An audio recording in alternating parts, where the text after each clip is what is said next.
अनंतनाग में हुए कायराना हमले के कारण पूरा देश गुस्से में है और सभी के मन में अपने वीर जवानों को लेकर पीड़ा है। मन में एक कसक भी है कि आखिर साल दर साल बीतते जा रहा है। वादे सेना को मजबूत करने की होती है, मगर अंत में हकीकत कुछ और ही होता है। कम से कम अनंतनाग में हुए हमले के बाद से सवाल तो यह उठ रहा है और उठना भी लाजमी है।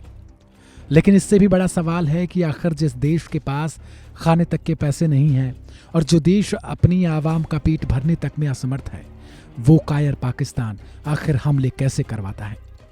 आज सबसे बड़ा सवाल यही है और हर कोई यही जानना चाहता है। तो आज इसी पर बात करेंगे कि आखिर पाक को इन हमलों के जरिए मिलता क्या है। तो इसका सीधा सा जवाब है कश्मीर।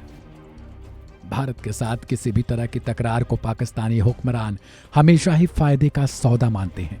यह तकरार भारत से सीधी जंग तो नहीं, लेकिन ऐसी आतंकवादी घटनाएं हो सकती हैं जिनकी बदौलत पाकिस्तान के लिए जम्मू कश्मीर का मुद्दा उठाए जाने का मौका मिल सके।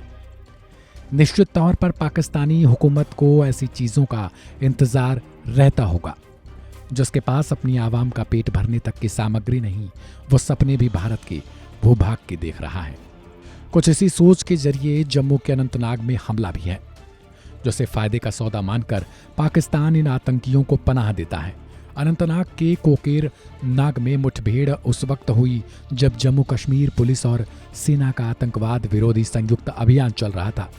मुठभेड़ में कर्नल मनप्रीत सिंह, मेजर आशीष धौनक और डीएसपी हुमायूं भट्ट शहीद हो गए हैं। कश्मीर से मोदी सरकार ने साल 2019 में धारा 370 को हटा दिया था। धारा 370 हटा दिए जाने के बाद से ही पाकिस्तान के लिए अंतर्राष्ट्रीय मंचों पर जम्मू कश्मीर का मुद्दा उठाना मुश्किल हो रहा है। उससे भी बड़ी मुश्किल यह है कि इस्लामिक देश भारत की मजबूत पकड़ के चलते पाकिस्तान की मनमानी वहां भी नहीं चल पा रही है।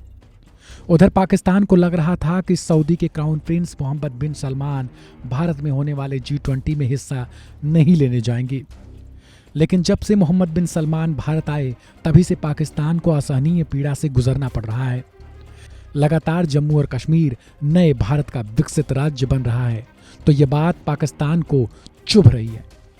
पहले अपनी मनमानी करने वाला पाकिस्तान अब कुछ नहीं कर पा रहा, तो अनंतनाग जैसे हमलों के जरिए कश्मीर को अशांत करने की कोशिश में जुट गया है। पाकिस्तान को पता है कि युद्ध हुआ भारत से तो पूरा पाकिस्तान खाक हो जाएगा।